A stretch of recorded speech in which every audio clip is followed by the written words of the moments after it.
미국 하버드 대학의 의대에 있었던 실질적인 임상 사례로 남아 있는 이야기입니다. 사람의 심장은 하나인데 이제 두 개의 방으로 되어 있다고 하지요. 우쪽에 있는 걸 우심방이라 하고 좌쪽에 있는 걸 좌심방이라고 한다고 하죠. 근데 이 두 개의 심방 중에 피를 뽑아내는 이런 피를 이렇게 뿌려주는 일을 하는 것이 좌심방이라고 합니다. 일반적으로 심장에 이상 증상이 생겼다라고 하면은 거의 대부분이 대체로 좌심방의 이상으로 나타나고 또 그렇게 보는 것이 맞다고 합니다. 실제로 심장에 문제가 있어 찾아오는 대부분의 사람들은 좌심방 문제가 있고 우심방에 일어난 문제로 오는 사람은 흔치가 않다고 합니다. 이런 이유이기 때문에 이제 의과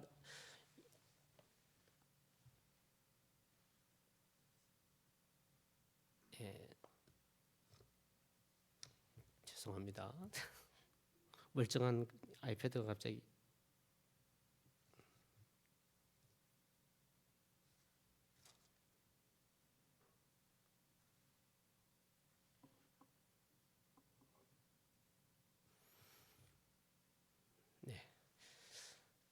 이런 이유이기 때문에 의과대학 학생들은 좌심방에 문제가 생긴 환자들만 접하게 되지 우심방에 문제 생긴 사람들 경험해보지 못했다고 합니다.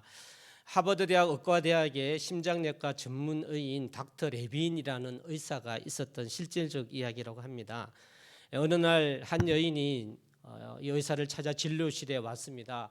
그런데 이 여인은 특별하게 우심방 문제를 갖고 있었다고 합니다. 이 의사가 레빈 의사가 진찰을 하고 있는데요. 때마침 응급실에서 응급 심장 환자가 발생됐다고 연락이 와서 이 의사가 응급실로 가게 됐습니다. 응급실로 가면서 자기가 가르치는 학생들에게 특별한 경우이기 때문에 한번 진료실에 가서 이 우심방에 이상이 있는 사람이 있으니 한번 진찰하면서 공부를 하라라는 이야기를 했다고 합니다. 이걸 의학적인 용어로는요 TS라고 약자로 이야기합니다. 이게 의학적 용어인데 우심방 문제가 있는 사람을 표현할 때 그냥 TS라고 이야기했다고 합니다. 그래서 이 의사가 학생들에게 TS라는 이야기를 하면서 갔습니다. 그랬더니 학생들이 관찰하기 위하여 드문 상황이기 때문에 진료실에 이 여인이 있는 곳에 와서 TS 이러면서 신기한 듯이 한 번씩 이 여인의 심장을 청진기를 대면서 이렇게 연구를 하고 또 심장의 박동을 알아보았다고 합니다. 그랬더니 정말 TS네, 정말 TS네 신기하다라면서 자기들끼리 이야기를 주고받으며 수군거렸다고 합니다. 응급실에서 돌아온 레빈 박사는 이 여인을 계속 진료하면서 이제 특별한 심각하지 않는 증상이기 때문에 다음 날 한번 지켜보고 다시 오라 이렇게 하며 여인을 돌려보냈다고 합니다.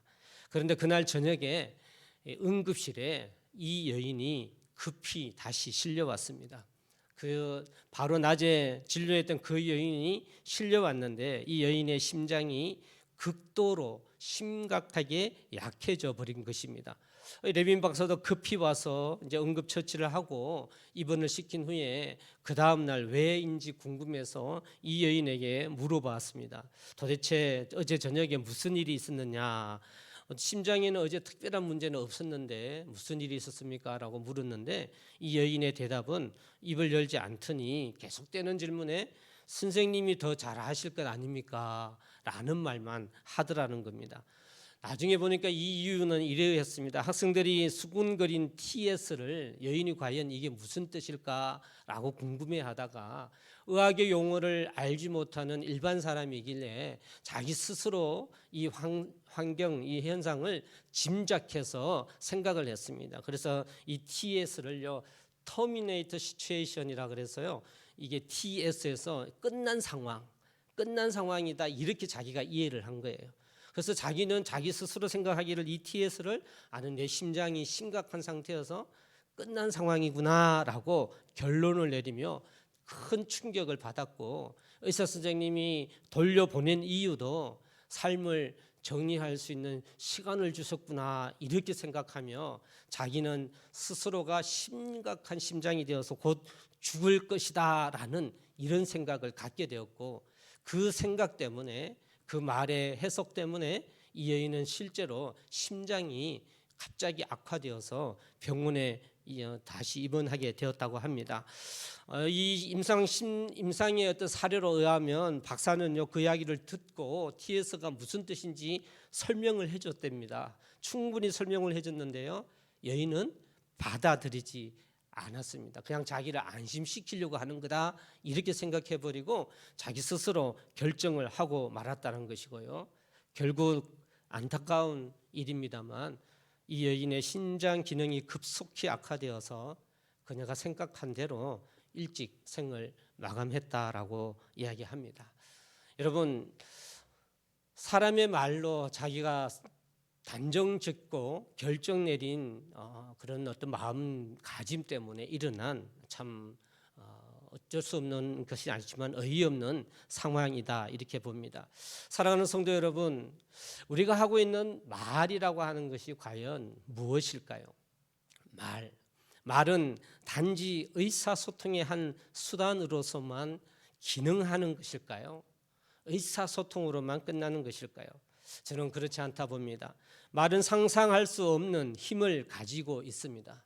이 말의 힘은 굉장히 무한하며 방대합니다. 그건 성경이 우리에게 알려주시는 귀중한 말씀의 원리이지요. 우리가 하나님을 이야기를 할 때 여러분, 하나님을 이 성경 전체가 하나님이시고 우리는 말씀만 통하여서 하나님을 알 수가 있지만요, 이 하나님이 굉장히 많지 않습니까? 사랑의 하나님, 치료의 하나님, 여호와 라파의 하나님, 여호와 이레의 하나님, 수많은 하나님이 있지만 성경에 이야기하고 있는 하나님을 저는 세 가지로 정리를 합니다. 근본적으로 이해하기 위하여. 그 첫 번째, 하나님은 스스로 계신 자이시다. 하나님께서 모세에게 말씀해 주신 대로 나는 스스로 있는 자다. 그래, 하나님은 피조물이 아니라는 것이죠. 두 번째는 요한복음 4장에 그 하나님은 영이시다라는 겁니다. 하나님은 스스로 계시지만 하나님이 영적인 존재입니다. 하나님은 영이시다라는 것, 이거 굉장히 중요하죠. 그래서 그 하나님의 영을 닮은 우리도 영적인 존재다라고 하는 인간의 존재에 대한 증명도 거기에서 나옵니다. 하나님이 스스로 계시고 영이신데, 그렇다면 하나님의 영향력은 무엇일까? 그럴 때 우리는 하나님은 말씀이시다라고 이야기합니다. 하나님이 영이시고 스스로 계신데 하나님은 곧 말씀이시기 때문에 그 말씀으로 천지를 창조하셨습니다. 하나님의 말씀은 곧 이다이기 때문에 빛이 있으라 하면 있는 거예요. 하나님이 곧 말씀이시기 때문에. 여러분, 그 하나님께서 천지를 지으셨습니다. 여러분 믿으시길 바랍니다. 예, 우리가 진화론이라고 하는 건 가정이죠. 우연히 생긴 가정입니다. 그건 너무나 무책임한 이야기이지요. 예, 사람들이 믿지 않아서 그렇지 닭이 먼저냐 계란이 먼저냐라고 이야기할 때 과학은, 진화는 우연으로 던져버립니다. 무책임한 것이죠. 성경은 분명히 하나님이 동물을 창조하셨다라고 되어 있기에 닭이 먼저라는 중요한 진리가 성경의 말씀임을 믿으시기를 바랍니다. 그렇습니다. 하나님은 말씀이시죠. 우리가 하나님이 말씀이시다라고 이야기할 때 이 말씀을 삼위일체로 이야기합니다. 그러니까 세 하나님이 한 분이고 한 분이 세 분인데 그 일체, 성부, 성자, 성령 하나님이 삼위지요. 그 일체가 공통분모가 말씀입니다. 성부 하나님이 말씀이시고 성자 하나님이 말씀이십니다. 요한복음 1장 1절 태초에 말씀이 계시니라, 이 말씀이 하나님과 함께 계시고 말씀이 육신이 되어 이 땅에 오셨다. 그게 예수 그리스도, 즉 예수님을 로고스, 말씀으로, 성자 하나님도 말씀으로 이야기하고 계시지요. 성령 하나님은요, 사복음 중에 요한복음에 성자 하나님이 성령 하나님을 소개하고 가르치셨죠. 당신이 십자가에 죽어 부활하셔서 하나님 우편에 가고 나면 성부 하나님이 성령 하나님을 보내실 거야. 그 성령 하나님은 어떤 하나님이냐? 요한복음 전방에 나타나 있지만 그 하나님은 진리의 영, 할렐루야, 하신 이 말씀을 깨닫게 하는, 감동하는 진리의 영이 성령 하나님, 즉 말씀의 영이라고 하는 것입니다. 이처럼 하나님은 말씀이시죠. 말씀이 곧 하나님이시고 태초에 모든 것의 근원에 하나님이 스스로 말씀으로 계셨기 때문에, 그리고 그 말씀으로 하나님이 천지를 창조하셨다라고 하는 중요한 것입니다. 우주 만물이 하나님의 말씀으로 생명을 얻어 생동하고 움직이기 시작했다. 하나님의 말씀으로 존재가 생겼다라는 겁니다. 살아있는 존재가 생겼다라는 것이죠. 하나님은 태초에 말씀으로 존재하셨고, 말씀으로 나타나시고, 말씀으로 천지 만물을 창조하시고, 말씀으로 천지 만물에 생명을 넘치게 하셨고, 저와 여러분, 즉 인간 아담과 하와는 그런 하나님의 형상대로 지음받은 것이다라는 겁니다. 하나님의 형상을 제가 여러 번 말씀을 드렸습니다. 하나님의 형상대로 지음받았다라는 것은요, 우리가 하나님의 겉모습으로 생각해서 어떤 사람은 그러면 하나님도 눈 둘게 코 하나 입 하나 우리처럼 생겼다라고 생각합니다. 여러분, 그건 오해이지요. 그러면 하나님이 우리를 닮은 거지 우리가 하나님을 닮은 게 아닙니다. 하나님의 형상이라는 건 눈에 보이는 모습이 아니라 그분을 닮은 이름입니다. 형상은 그분의 닮은. 하나님은 무엇으로 존재한다고요? 영으로 존재하고 계시지 않습니까? 그래서 그 하나님의 영을 닮은, 이렇게 해석을 해야 합니다. 인간의 유한하죠. 하나님은 무한하죠. 모든 존재라고 하는 건요, 시간과 장소로 이야기합니다. 모든 존재는요. 그러니까 나라는 존재는, 인간이라는 존재는 유한한 존재이기 때문에 나는 이 시간, 이 장소에 밖에 존재할 수 없어요. 이건 사람의 한계인 거죠. 지금 여러분 교회에 계시죠? 또 내가 집에 계신 분 있습니까? 웃기는 일이잖아요. 인간은 그럴 수가 없어요. 그거는 유한하기 때문에. 하지만 하나님은 시간과 장소적 측면에서 무한하신 분이시잖아요. 그래서 시간은 언제든지, 과거도 계시고 지금도 계시고 미래도 계시는, 처음과 나중 되신 하나님, 그게 시간의 하나님이시죠. 장소는요, 무소부재, 어디든 계신 하나님. 이것이 성경에 이야기해 놓으신 하나님이다라고 하는 사실이죠. 사랑하는 성도 여러분, 우리가 그렇게 하나님을 닮았다라 할 때 인간은 유한한 존재다 하기 때문에 그 유한한 존재의 모습이 뭐냐면 육이라고 흙으로 만들었고, 육이 있으면 하나님의 영을 불어넣었고, 그 생기를 하나님의 영을 닮은 영, 그 영이 하나님은 아니죠. 하나님을 닮은 영, 그 능력이 선택의 능력입니다. 그 능력이 무슨 능력이요? 선택의 능력이에요. 하나님이 우리에게 허락해 주신 우리의 영의 능력을 선택의 능력이다. 신학자들은 이걸 자유의지다라고 이야기한다 했고, 그래서 자유의지는 무엇일까요? 겸손과 교만, 선택의 능력이니까요. 교만이 없으면 선택의 능력이 아니에요. 겸손하도록 만들어져 버리지 않습니까? 그래서 우리에게 능력인 영의 능력은 선택의 능력인데 자유의지의 선택이어서 하나님 우리에게 약속이라는 거 줬고, 말씀이신 하나님이 말씀의 약속을 우리에게 허락해 주셨다. 그래서 우리는 그 약속을 선택할 때 하나님의 놀라운 능력대로 살아갈 수 있는 존재가 사람이라는 존재 되는 것입니다. 하나님이 주시는 그 말씀의 선택의 능력은 말씀을 선택할 때 오는 능력, 자주 이야기합니다. 여러분, 어떻게 그게 무슨 능력이죠? 오늘 또 성경에 주님이 가르치신 말씀 본문에 나와 있습니다만, 이 산을 들어서 저쪽으로 옮길 만한 믿음의 능력입니다. 여러분, 이게 믿음에 해당하는 능력, 어떤 능력이죠? 내 환경이 아무리 힘들고 어렵다 할지라도 우리는 그 주님의 말씀의 약속의 능력으로 행복할 수 있다는 거예요. 그걸 선택하면 환경이 나를 좌지우지할 수 없는 거예요. 내게 굉장한 어려움이 생겼을 때 약속을 근거로 해서, 그래, 하나님의 뜻이 있을 거야, 내가 이 안에서 견디며 하나님 안에 살아가야겠다라는 사람. 하지만 또 이런 경우도 있을지 않습니까? 하나님 생각하지 않고 낙담 낙심해서 내 인생이 왜 이래, 도대체 하나님 나한테 왜 이래, 나 교회 안 나갈 거야, 내가 뭐 그렇지. 만약에 우리가 이렇게 생각해버리면 그 사람은 절대 행복할 수 없지요. 자주 묻는 질문입니다. 전자가 행복합니까? 후자가 행복합니까? 전자가 행복하지요. 환경은 그대로란 말입니다. 환경의 변화가 아니에요. 하나님의 약속을 선택했을 때 우리는 마땅히 행복할 수 있다는 것이, 이것이 하나님의 말씀의 능력입니다. 여러분, 그렇게 사람은요, 하나님의 형상대로 지음받은 존재다 보니 하나님이 말씀으로 존재할 때 사람도 하나님의 그 말씀의 능력을 닮은 능력이 사람에게 있음을 믿으시기를 바랍니다. 그렇습니다. 하나님의 속성은 인격적 하나님이며 그 인격적 속성 속에는 인간만이 가지고 있는 하나님을 닮는 언어, 말이 존재하는 거예요. 동물들은 말을 못하죠. 사람은 말을 한다라는 겁니다. 하나님의 말씀의 권세와 능력의 속성이 우리에게 주어졌는데 이 말이 하나님이 무에서 유를 창조하신 능력처럼 하나님의 능력을 닮은, 말의 능력을 닮은 사람의 말도 가히 상상할 수 없을 만큼 큰 힘을 나타내고 있다는 사실을 우리는 인정해야 합니다. 하나님은 우리에게 놀라운 도구를 주셨단 말이에요. 이 말의 도구를 주셨단 말입니다.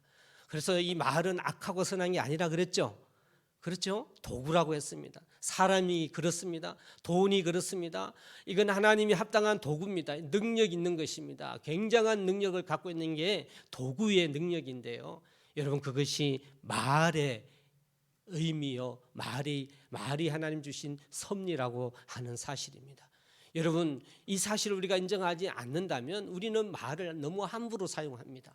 우리는 말을 너무 함부로 이야기해요. 그래서 하나님 앞에 약속된 말, 하나님의 약속의 말을 하지 않게 되면 이 말은 파괴를 가져올 수밖에 없다라고 하는 겁니다. 사랑하는 성도 여러분, 말은 이렇기 때문에 굉장히 중요한 것입니다. 여러분의 속에서부터 나오는 말에는 분명한 권세와 능력이 있습니다. 이 놀라운 힘이 있기 때문에 이 말로 사람을 살리기도 합니다. 하지만요, 이 말로 사람을 죽이기도 합니다. 오늘 예화로 시작을 했습니다만 그 말 때문에 여인은 죽을 수밖에 없었던 것이죠. 말에는 능력이 있기 때문에, 특히 하나님의 형상대로 지음받은 저와 여러분의 말은 하나님의 형상, 하나님의 능력을 닮아 있기 때문에 우리의 말에도 놀라운 능력이 있다라고 하는 사실을 우리가 묵과하지 않기를 주의 이름으로 간절히 소망합니다. 할렐루야. 내 입인데 내 마음대로 하는데 왜 이러면 그건 하나님 앞에 무책임한 거예요. 하나님의 도구로 살지 않는 것입니다. 사랑하는 성도 여러분, 말은 살아 있습니다. 여러분, 오늘 본문으로 와서 한번 보겠습니다. 주님이 예루살렘 성전에 올라가시다가 시장길을 느껴 길가에 있던 무화과 나무에 다가가서 열매가 있나 한번 살펴보셨습니다. 여러분, 주님이 쫀쫀하셔서 그 열매 없다고 해서 주님이 이 무화과 나무를 멸하셨을까요? 주님이 이 무화과 나무를 열매가 구할 수 없어서 저주한 게 아닙니다. 때가 아니라서 열매는 나지 않아요. 여러분, 지금 우리 원력으로 이야기하면 이 무화과는 6월이나 돼야 열매를 맺습니다. 지금 때는요 4월이에요. 우리로 이야기하면 잎만 무성해요. 그게 사실이에요. 예수님은 열매가 없는 무화과 나무를 보고 열매 없음을 보고 저주했다면 이치에 맞지 않지요. 이치적으로 열매를 못 맺는데 왜 주님이 저주하셨을까요? 여러분, 주님은 항시요 상황을 갖고 제자들을 가르치셨어요. 그러니까 실질적으로 시청각 재료를 자주 사용하셨는데 시청각으로 주님이 자주 가르치셨어요. 주님이 배가 고프신 건 사실이지만 이 무화과 나무를 저주한 건요, 주님이 쫀쫀해서 열매 안 맺었다고 저주한 게 아니에요. 그런 상황 속에 열매 없는 것 보고 주님이 시청각 자료로 가르치기 위해서 사용하셨다라는 사실 여러분 아시기를 바랍니다. 주님이 뭐라고 이야기했습니까? 그 나무한테 이제부터 영원토록 사람이 내게서 열매를 따먹지 못하게 하리라 라고 이야기한 건 주님의 선포입니다. 할렐루야. 주님이 선포하셔서 말에 대한 능력, 믿음이라고 하는 것이 무엇에 대한 믿음인가라는 걸 가르쳐 주시기 위하여서 주님이 그때 시청각 자료로 무화과 나무를 이용한 것이죠. 그렇게 하고 나니 이제 우리 20절로 넘어와서 이제 그들이 아침에 지나갈 때 무화과가 보니까 진짜 뿌리채 말라 있는 거예요. 그때 당시에 마른 게 아니라 이제 지나고 나서 아침에 보니까 그 무화과 뿌리채 말라져 있지요. 이럴 때 베드로가 주님한테 주님 진짜 저주하신 무화과가 말랐습니다라고 하니 주님이 그때 그 이유를 설명하고 가르쳐 주신 말씀이 23절 말씀부터 24절 말씀이지 않습니까?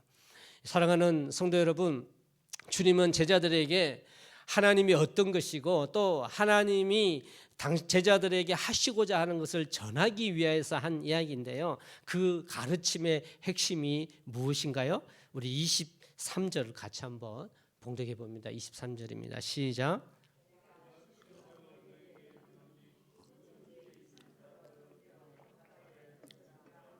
그 말하는 것이 이루어질 줄 믿고 마음에 의심하지 아니하면 그대로 되리라. 사랑하는 성도 여러분, 무화과 나무가 마르게 된 것은 무엇 때문이죠? 주님의 말씀, 선포 때문에 그렇습니다. 예수님은 말씀의 능력과 권세를 제자들에게 시청각으로 가르치시기 위하여 이 무화과 나무를 사용하셨고, 그러면서 주님이 오늘 23절 말씀에 누구든지 이 산더러 들리어 바다에 던지우라 하며 그 말하는 것이 이룰 줄 믿고, 주님께서는 우리 성도들뿐만 아니라 이때 제자들의 말의 권세와 능력을 가르치기 위하여라고 하는 것이 이 말씀에 나타납니다. 산더러 들리어 바다에 던져질 때 이때 성경은 주님은 뭐라고 가르칩니까? 누구든지 이 산더러 들리어 그랬습니다. 누구요? 누구든지 어떤 사람의 말이든지 말에는 힘이 있고 능력이 있다라고 하는 것을 가르치시기 위하여서 주님이 하신 일인 것이죠. 사랑하는 성도 여러분, 말의 능력이 진정한 말씀인 하나님과 융화되고 하나님의 뜻과 합혀지는 말씀, 우리의 믿음이죠. 믿음은 하나님의 약속에 얹혀져 있는 것을 믿음이라고 이야기합니다. 여러분, 믿음은 보고 믿는 거라고 했습니까? 보지 않고 믿는 거라 했습니까? 보지 않고 믿는 것. 히브리서 11장 1절에 믿음을 정의했습니다. 믿음은 바라는 것들의 실상, 보이지 않는 것의 증거. 보고 믿는 건 믿음이 아니라 그랬습니다. 하나님이 그래서 보이지 않아요. 하나님 믿음의 대상이기 때문에 보지 않고 믿는 게 믿음이다라고 하는 사실입니다. 사랑하는 성도 여러분, 하나님이 지금 이야기하실 때 이 믿음이라고 하는 건 우리의 입술의 고백으로 하나님을 향한 약속은 사실 보이지 않는 것이죠. 약속이 이루어지기 위해서는 무엇이 필요하다고요? 그 약속 안에는 계명과 순종이 있는데 그 계명을 믿고 행하는 것이 있어야 약속이 이루어지는 겁니다. 그 믿고 행하는 부분을 믿음으로 이야기하고 행함과 믿음은 하나라고 이야기를 하는 것이죠. 그렇습니다. 오늘 우리에게 이야기할 때 이 하나님이 가르치고자 하시고자 하는 것은 바로 말의 권세인데, 말을 우리가 약속을 믿는 믿음의 표현으로 이야기합니다. 하나님이 살아계십니다라고 믿고 선포하는 믿음, 주님이 나의 죄를 위해 돌아가셨습니다 하고 믿고 내가 선포하는 믿음, 이 믿음의 고백으로 구원이 이루어지는 것처럼 하나님 우리에게 말하는 이 말의 능력을 가르쳐 주신 것인데요, 23절 말씀을요 몇 단어를 뽑아서 이야기해 보면 이룰 수 있습니다. 여러분 같이 한번 따라서 해볼까요? 누구든지 그 말하는 것이 이룰 줄 믿으면 그대로 되리라. 할렐루야. 누구든지 말하는 것, 여러분이 말하는 그 모든 말이 이룰 줄을 내가 믿는다면, 그러면 이 믿음은 무엇을 향한 믿음이 되어야 되겠습니까? 하나님의 약속, 하나님의 말씀 안에 행하는 말을 해야 된다는 거예요. 믿음대로 말해야 된다는 사실입니다. 근데 저희들은 하나님의 믿음, 우리가 하나님을 향한 약속 너무나 잘 알고 있지 않습니까? 하나님의 약속의 가장 대표적인 것이 무엇이죠? 사랑입니다. 사랑하라이지요. 하나님은 사랑이라 하셨잖아요. 그것이 하나님의 대표적인 이야기입니다. 그러면 우리는 그 사랑의 말을 해야 됩니다. 여러분, 이 사랑은 또 무엇이라고요? 무조건이에요. 조건이 붙으면 나를 위한 거죠. 하나님은 무조건이에요. 우리가 말을 할 때, 우리 사랑하는 가족이나 성도들 지체에게 말을 할 때 하나님의 무조건적인 사랑을 이야기를 해야 되는데 자꾸 나의 조건을 붙여서 내 기준에 비교하며 이런 말을 한다는 것이죠. 이건 믿음의 말이 아닙니다, 여러분. 절대 그건 믿음의 말이 아니에요. 하나님의 믿음의 말, 그 믿음의 약속의 근거한 믿음의 말을 하면 여러분이 하는 그 모든 말이 하나님의 능력 속에 임함을 믿으시기 바랍니다. 반대로 말에는 능력이 있기 때문에 우리가 믿음대로 할 때 살리지만 믿음대로 하는 말이 아니게 되면 그 말에는 능력이 있다 보니 파괴가 나타나게 되어 있어요. 파괴가, 죽이는, 가슴 아파하고 힘들게 하는 말이 분명히 영향력으로 나타날 수 있다라는 겁니다. 사랑하는 성도 여러분, 여러분은 어떤 말을 하기를 원하십니까? 여러분 진정 어떤 말로 하며 살기를 원하십니까? 하나님의 약속의 믿음대로 말을 할 수 있는 저와 여러분 되기를 주의 이름으로 소망합니다. 말에 능력과 권세가 있다는 것은 하나님의 섭리입니다. 하나님의 진리요, 하나님의 방법입니다. 여러분이 하는 한마디 한마디가 무의미하거나 무능력한 것 절대 없습니다. 우리가 하나님의 약속대로 하면 살리는 말의 능력이 있지만 그 약속이 믿음이 아닌 말을 할 때는 파괴하는 능력이 있을 수밖에 없는 것. 그래서 우리는 우리 말에 책임을 져야 합니다. 내가 의식하고 하는 말이든 아니든지 간에 내가 하는 한마디 한마디의 말은요, 살리기도 하고 죽이기도 하는 능력을 가지고 있다는 사실을 우리가 인정해야 한다라는 겁니다.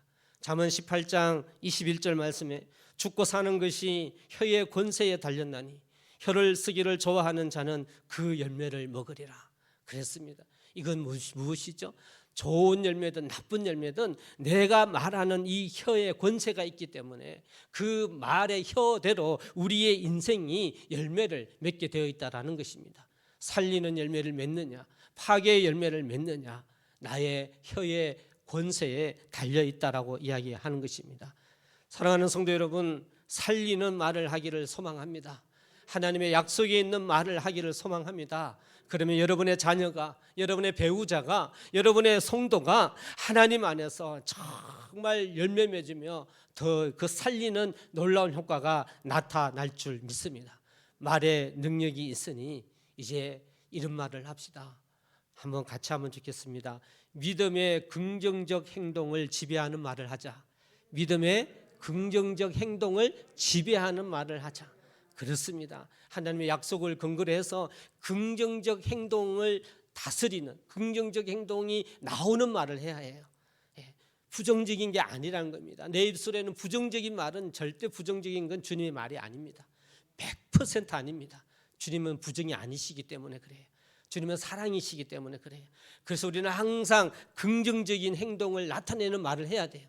누구에게든지 그런 말을 해야 합니다. 잠언 6장 2절 말씀에 너 입의 말로 너가 얽혔으며 너 입의 말로 인하여 너가 잡히게 되었으니 라는 말씀이 있어요. 내가 하는 말 때문에 내 행동에 영향이 미친다라는 거예요. 내가 하는 말 때문에 내 삶의 환경이, 내 삶이 나타난다라는 겁니다. 여러분 참 힘들어 삶이. 내가 참 살기가 힘들어. 사람의 관계도 별로 안 좋아. 여러분 그렇다면 내가 하는 말에 점검을 둬야 돼요. 내가 지금 어떤 말을 하고 있는가 생각을 해볼 필요가 있는 것입니다. 우리의 말에 우리의 행동이 영향력을 미치게 됩니다. 자신의 말이 자신을 묶기도 하고 잡기도 한다고 성경은 분명히 말씀하고 있는 것이죠. 요즘 이전에 제가 TV를 볼 때 TV 안에는 이런 말에 대한 영향력을 참 많이 이야기하고 있습니다. 중에 기억나는 게 있습니다. 이제 어떤 이제 연예인들이 가서 무슨 도전을 하는 일인데 여러분 군대 보면 헬기 내펠이라는 게 있어요. 헬기에서 줄 타고 떨어지는 이제 훈련을 하는 그런 장소인데 그 높은 데 올라가서 줄에 매달려서 이렇게 떨어지는 거예요. 뛰는 겁니다. 근데 그 높이가 11m예요. 11m는 사람이 제일 공포심을 많이 느끼는 11m가 그래서 군대에서는 항상 그 11m 높이에 올라가서 계단에 올라가서 거기에서 줄을 매달고 뛰어내리는 훈련을 합니다. 이걸 헬기 내펠이라고 하지요. 여러분 그때 보면 참 특이한 게 있어요. 그때 뛸 수 있습니까? 그러니까 네, 뛸 수 있습니다. 자신 있습니까? 네, 자신 있습니다. 뭐 조교가 그러면 대답을 해요. 그러면 조교가 그때 꼭 하는 말이 있었습니다. 뭐라고 하냐면 따라서 하래요. 제가 군대에 있을 때도 그랬어요. 난 할 수 있다 이렇게 하라 그래요. 난 할 수 있다. 난 할 수 있다 이러면 그러면 뛰어 그러면 뛰는 거예요. 그 훈련 받는 군사들이. 그런데요, 저 때도 그렇습니다만 난 할 수 있다라고 하면 그 말을 못하는 사람은요 못 뛰어내려요. 예, 말을 못하는 사람은 못 뛰어내리더라고요. 여러분 이 말에는 굉장한 능력, 우리 행동을 지배합니다. 말은 분명히 우리 행동을 지배합니다. 그러니 이 말로 내 가족, 내 자녀, 내 배우자 그리고 우리 교회 성도에게 긍정적 행동을 지배하는 말을 한다면 이거 얼마나 축복된 도구가 되겠습니까? 할렐루야. 우리가 이제 그런 말을 해야 한다라는 겁니다. 여러분 마가복음 9장에 보면 자기 자녀 중에 말 못하게 하는 귀신 들린 아들을 데리고 와서 주님께 이 아들을 고쳐달라고 이야기할 때 이 사람이 뭐라고 이야기하냐면요, 무엇을 하실 수 있거든 우리를 긍휼히 여기사 도와주십시오, 이런 말을 해요. 무엇을 하실 수 있거든. 그랬더니 주님이 뭐라고 말씀하시죠? 우리가 너무나 잘 알고 있는 유명한 말씀 아닙니까? 할 수 있거든이 무슨 말이냐, 할 수 있거든이 무슨 말이냐, 믿는 자에게는 능치, 옛날은 그렇습니다. 요즘 성경으로는 능히 하지 못할 일이 없느니라, 이렇게 이야기한 것이에요. 할 수 있거니가 무슨 말이냐, 너희가 너 말한 대로 될 거다. 믿는 자는 능치 못할 일이 없다. 모든 일을 할 수 있다라고 성경은 이야기하는 것입니다. 사랑하는 성도 여러분, 몸과 마음이 움츠러든 상황에 여러분 자신이 혹은 여러분의 자녀가 믿음의 형제 자매들이 있다면, 힘들어하고 있다는 그런 자매가 있다면 여러분, 이제 여러분이 할 수 있어 라고 말해 주시기 바랍니다. 할 수 있어. 안 돼라고 하면 돼요, 안 돼요? 안 돼요. 너 기도 안 해서 그래, 그럼 돼요, 안 돼요? 안 돼요. 그 말은 심판의 말입니다. 그 말은 하나님만 하실 수 있는 말이에요. 우리가 할 수 있는 말은 격려하는 말이에요. 괜찮아, 할 수 있어, 잘할 거야, 이렇게 하는 것이 우리가 믿음 안에서 하는 말, 이것이 그 형제에게, 그 자매에게 할 수 있는 긍정적 힘을 불어줄 수 있는 능력이 됨을 저희는 믿습니다. 그래서 사도 바울이 늘 그렇게 고백을 하는 믿음 우리가 알고 있잖아요. 내게 능력 주시는 자 안에서 내가 모든 것을 할 수 있느니라. 사도 바울은 그렇게 고백을 했습니다. 바울이 이렇게 자기 자신 속에 할 수 있음을 믿었을 때 엄청난 능력을 감당한 것처럼 우리의 삶 또한 주님의 그 놀라운 약속의 말씀으로 우리의 삶을 감당할 수 있음을 믿습니다. 두 번째, 여러분, 말에 권세와 능력이 있으니 이런 말을 합시다. 같이 한번 하겠습니다. 사람을 변화시키는 말을 하자. 당연히 어떻게 해요? 긍정적인 말을 했으니 사람을 변화시키는 말, 하나님의 말에는 창조의 능력이 있다니까요. 그래서 그 하나님의 사람으로 더 좋아지는, 변화시키는 말을 하는 것이 좋습니다. 사람은 누구나 자아상이라는 것이 있습니다. 여러분, 자아상이라는 것은요, 내가 나를 어떻게 보는가라는 것이 자아상이에요. 사람은 대부분 자신의 자아상에 대하여서 우리는 깊은 의식을 잘 안 하고 있어요. 왜? 살기 바쁘니까 나의 자아상을 안 하고 있지만 나도 모르게 내가 생긴 자아상이 있습니다. 내가 내 스스로 만들어진 나의 자아상은 누구에게나 있습니다. 내가 나를 어떻게 보느냐, 나도 만들어진 그 자아상이 내 인생 살아가는 데 있어서 대단히 중요한데요, 그 나에게, 모든 사람에게는 자아상이 있습니다. 이 자아상은 긍정적인 자아상이 있고 부정적인 자아상이 있습니다. 마땅히 긍정적인 자아상을 가지고 형성된 사람은요, 매사를 긍정적으로 보죠. 감사하죠. 자신감에 넘쳐서 살아갑니다. 이런 사람은 다른 사람에 대해서도 관대합니다. 이해심도 많고 따뜻하고, 그래서 그의 삶은 비교적 성공적, 우리가 생각하는 행복한 인생을 살아가고 있습니다. 이런 반면에 부정적인 자아상을 가진 사람은 어떠할까요? 매사에 원망과 불평을 늘어놓습니다. 자기는 자신감이 없습니다. 소극적이고 내성적입니다. 비관적이고 절망적이며 패배적인 생각을 갖게 됩니다. 다른 사람을 대할 때도 굉장히 부정적이며 비판적이며 공격적이어서 흔히 우리가 보는 불행한 인생, 그런 인생을 살게 될 확률이 높고 그렇게 살고 있습니다. 그렇다면 이 자아상은 어떻게 만들어질까? 대부분의 자아상 형성은요, 우리에게 가장 크게 영향받는 것이 뭐냐면 우리가 들었던 말로 인하여 내 자아상이 만들어집니다. 무엇으로요? 내가 들었던 말, 특별히 우리가 잘 아는 성장기 때 들은 말로 내 자아상이 만들어져요. 저나 여러분이나 지금 가지고 있는 자아상은 어릴 적에 다른 사람을 통하여 들은 말 때문에 자아상이 만들어지는데, 그 가장 대표적인 영향력 끼치는 그 말의 주인공이 부모예요. 부모. 아빠, 엄마가 내가 아빠, 엄마 때 어떤 말을 많이 들어왔느냐에 따라서 내 자아상이 형성된다라는 겁니다. 여러분, 자녀는요, 부모의 거울이에요. 이 말이 무슨 말씀인지 알죠? 자녀는요, 나를 보고 자랐잖아요. 나를 보고 자라고 내 말을 듣고 자랐어요. 그래서 지금 자녀는 꼭 나예요. 이건 부정하면 안 돼요. 어디서 저런 게 나왔냐? 웃기는 이야기죠. 당신이 나왔으면서. 그건 절대 안 되는 말이죠. 지금의 내 자녀는 내 자아상입니다. 내 말 때문에 만들어진 거예요. 사랑하는 성도 여러분, 내 자녀가 복되기를 원합니다. 하나님의 사람으로 살기를 원합니다. 그렇다면 그 말씀으로 자녀를 축복하십시오. 그 말씀으로 자녀를 축복해요. 그러면 그 자녀는 그렇게 돼요. 여러분 함께하는 우리 교회가, 우리 성도가 하나님의 복 받는 자 되기를 소망합니다. 그렇다면 그렇게 되는 복을 비십시오. 축복하십시오. 하나님의 그 말씀의 복을 비십시오. 잘 될 거야. 너는 하나님이 사랑하셔. 하나님의 사람이야. 그러면 그렇게 되게 돼 있는 거예요. 사랑하는 성도 여러분, 우리 동북제일교회가 그런 교회 되기를 원합니다. 이것이 하나님의 역사가 있는 교회가 아니겠습니까? 하나님 우리에게 주신 특별한 이 마을의 권세를 들고 우리는 하나님 앞에 진정한 그런 삶을 살기를 주의 이름으로 소망합니다. 이것이 하나님의 진리예요. 이것이 하나님의 방법이에요. 하나님 또 구원받은 그리스도인에게 거듭난 하나님의 자녀에게 하나님이 가장 먼저 하시는 말씀이 무엇인지 우리가 알고 계시지 않습니까? 우리가 하나님의 자녀된 그 그리스도인에게 하나님의 아름다운 긍정적 자아상을 심어주는 일을 성경은 선포하고 계십니다. 그 말씀의 대표적인 것이 고린도후서 5장 17절 아닙니까? 그런즉 누구든지 그리스도 안에 있으면 새로운 피조물이라. 이전 것은 지나갔으니 보라 새 것이 되었도다. 이것이 하나님이 믿는 자에게 선포해 주신 하나님의 긍정적 자아상을 심어주는 말씀입니다. 요한복음 1장 12절 영접하는 자 곧 그 이름을 믿는 자들에게는 하나님의 자녀가 되는 권세를 주셨다. 이건 역시 하나님이 선포해 주시는 너는 나의 자녀야, 나의 아들이야, 내 사랑하는 자녀야 라고 선포해 주시는 하나님의 긍정적인 선포의 말씀임을 믿으시기를 바랍니다. 이사야 41장 1절 43장 1절 너는 두려워 말라. 내가 너를 구속하였고 내가 너를 지명하여 불렀나니 너는 내 것이라. 할렐루야. 이것이 성경 아니겠습니까?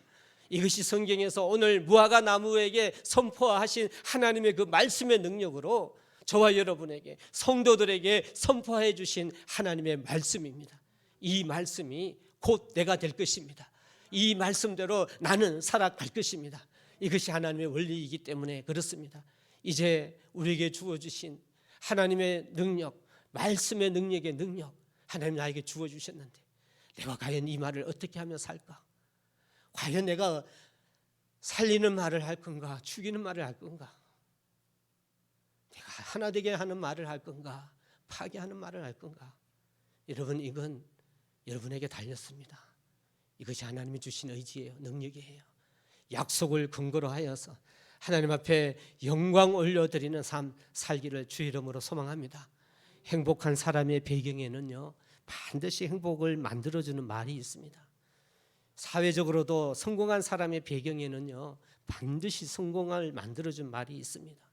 말은 보이지 않지만 무한한 능력과 권세와 힘을 가진 하나님의 형상입니다. 우리는 하나님의 최대의 능력을 받은 하나님을 대표하는 하나님의 사람입니다. 이제 우리가 이 말의 능력을 믿고 이 말로 하나님의 나라를 세워나가는 삶 살아가는 여러분 한 분 한 분 되시기를 주의 이름으로 간절히 축원합니다. 아멘. 기도하겠습니다.